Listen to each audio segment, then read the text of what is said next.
Ал енді балаларына да оқушылардың сұранысы бойынша жазған, яғни қандай да бір статистикалық ақпараттарды өңдеп, сол жерде гипотеза жасап, сол гипотезаны қабылдаймыз ба, қабылдамаймыз ба, сол туралы есеп алдарыңызда тұр. Бір өнім тексеру үшін орта есеппен 21 секунд қажет болған.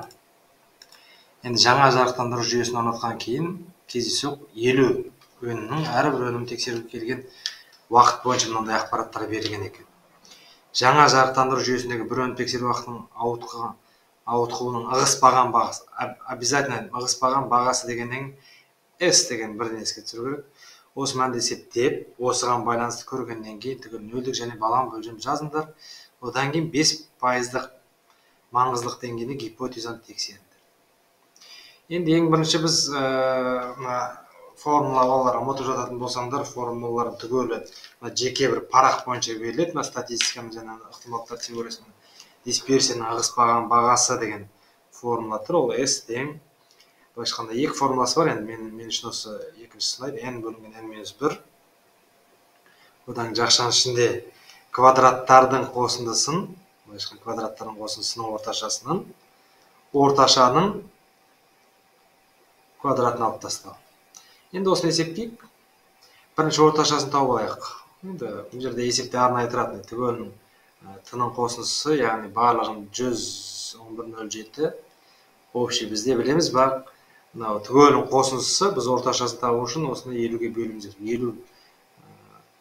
50 кездейсоқ 50 өнімнің, яғни 50-ге бөлеміз. Сонда 11,07-ні 11,07 бөлу 50. 22,14 тұр.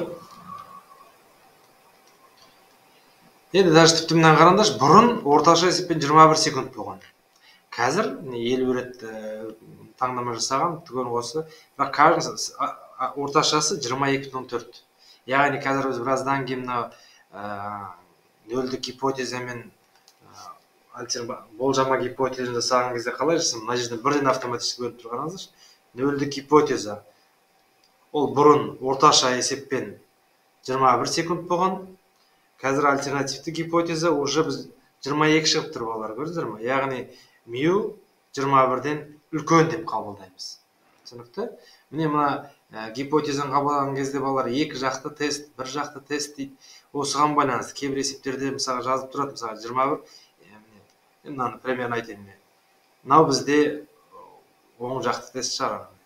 Орташасы қараңыздаршы 21, а біз қазір айтамыз 21-ден көп мына жақта жатыр деген сияқты.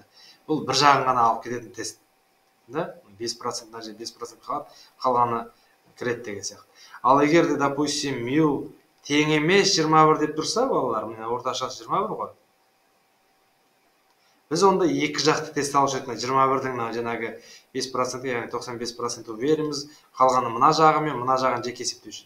А біз қазір үлкен дегеннен бір жағын ғана есептейміз. Сондықтан соның айырмашылығы бар, екі жақты тест пен бір жақты тесттің. Енді оны біраздан келерміз. Пока оны кетіп қалдық қой. Пока міне нәуірі біз алып тастайын. Арифметикалық ортаны есептей салысымен, біз қазір көріп тұрмыз, бір өнімге тексеру үшін 22 секундтан көп уақыт кетеді. Бұрын 21 кетеді, яғни міне мынада шығып тұр. Енді S квадрат, S тауып алайық. S квадрат деген. S квадрат тең, енді осыған салайық. 50 бөлінген 49, салдым, n-нің орнына 50 қойып отырмын. X квадраттарын қосыңыз бізге дайын тұр, міне көрдіңіздер ме? 24 592 бүтін 35-ті бөлемін 50-ге, кешіріңіздер, так, бөлу 50 минус, и жаңағы орташамыз 22,114-тің квадратын алып тастауымыз керекпіз. Міне осыны калькуляторымды занятпын қазір. Осыны енді балалар калькулятормен есептейік. Так, калькулятормен есептейік. Сіздерді есептеңіздер, мен де есептейін бірге.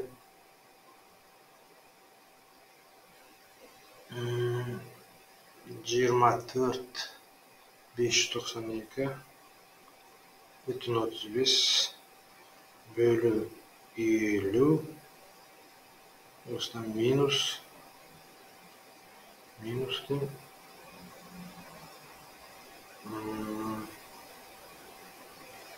минус ненің квадраты 22,14-тің 22,14-тің квадратын алып тастадым. Осыны көбейтемін 50-ге и бөлемін 49-ға. Так, сіздермен бірге есептеп шықтық. Менің есептеуім бойынша бұл 1 бүтін, енді 3 орынды санға дейін деп айтылады ғой, 701 s квадрат. Енді s-ті табу үшін осыдан түбір ала салам. 1 бүтін 701-ден түбір алсам, осының түбірі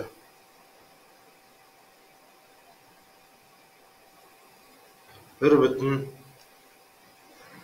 304 болып тұр. 1 бүтін тең 1 бүтін 304 s квадрат таптық. Ығыс бағаны есептеңіз дейді. Не тапсырмам бітті енді. Орта мәнді есептеп, орта мән бағаны атырмау. Нөлдік және балама болжамды жазыңдар. Бұрын 21 оған, қазір біз наған байланысты 21-ден үлкен деп қойып отырмыз. Яғни бұл бір жақты тест болып саналады балалар. Көрдіңіздер ме? Қараңыздар. Бұрынғы мәні, орташа мәні бізде 21 болған. Қазір біз айтып отырмыз, 21 емес, ол одан көп екен. Және осыны маңыздылық 5% маңыздылық, яғни біз 95% уверен болуымыз керек біз деген сөз ғой. Сонда міне 5% маңыздылық дегенде 100-ден осы 5-ті алып тастаймын, 95 болады. Неге 5-ті алып тастаймын? Өйткені нәуір жеген мынаның түгелін қосындысы балалар 95% болу керек. 5% алып тастадым. Ал егер тіптім, енді екінші нені айтып көрейін, сіздерге мысал келтірсем, h нулевой тең, допустим, мю тең 21, ал балама болжам мю тең емес 21 болатын болса, онда ол екі жақ тест болушы еді балалар. Олай болса, міне орташысы 21, біз 21-ге тең емес 95% дегенбіз, яғни одан біз мынанышы 95% болу керек дейміз. Значит, мына жақтар мынау 2,5, мынау 2,5 ғой. Общий 100. Сол кезде біз кестеден қараған кезде біз 95-ге 2,5 болсам 97,5-ды қараушы едік. Екі жақты тестте балалар. Біздің есептеуіміз жерде үлкен болғанның бір жақ тест болғаннан кейін, мынаның общий қосындысы бізде 95%. Яғни мына жағы 5%, мына жағы. Біз қазір мынадан z-тен өзіміз қараған кезде 95%-ті қараймыз. Екі жақты тестте біз оны 97,5. Міне осы айырмашылық соған мән беріңіздер. Мынаны пока алып тастайын. Кейбір балалар просто екі жақ тест пен бір жақ тестті айыра алмай жатады. Енді 95%-ті таблицадан қарайтын болсақ, бірден неден қараңыздар, жаңағы нормаль таралымның 95%-ті біз оны қарайтын болсақ, астында тұрады көбін 0,90, бірде 645 тұр. 1 бүтін 645 тұр. Енді өзіміздің z-ті есептейік. Бұл бірде 645 дегеніміз ол былай деген сөз ғой, яғни максимум бірде 645 деген сөз. Енді өзіміз z-ті есептейік. Z-тің әртүрлі амалдары бар. Ол x минус мю бөлінген сигма бөлінген түбір астында n. Осымен есептейік. Орташа, x орташа бізде.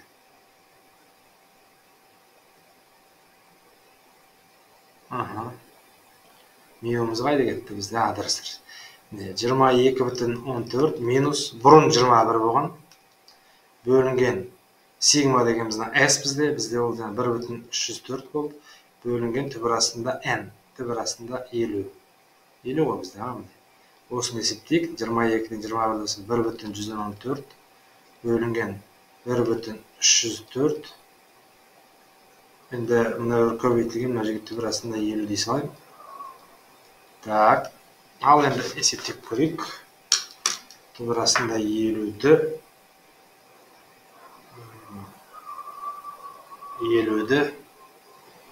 көбейтемін 1,14-ге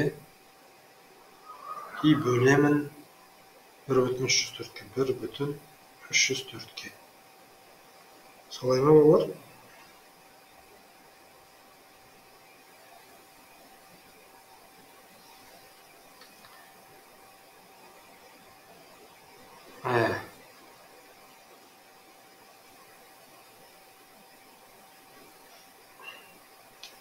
ой, үлкен сан шығып кетті. Мен дұрыс есептейтін болсам, 6,181. Яғни қараңыздаршы, мынадан аспау керек еді, болжамды, бастапқы болжам. А біздікі границасы саны. А біздікі 6 деген мына жақта жатыр. Примерно 6,181 деген сияқты. Яғни сыртта жататын болса, мына шекарасының сыртқа шығып кетті. Яғни біздің жауабымыз гипотезаны тексеріп болатын болса, уже бастапқы болжам қабылданбайды. Альтернативті болжам қабылданады.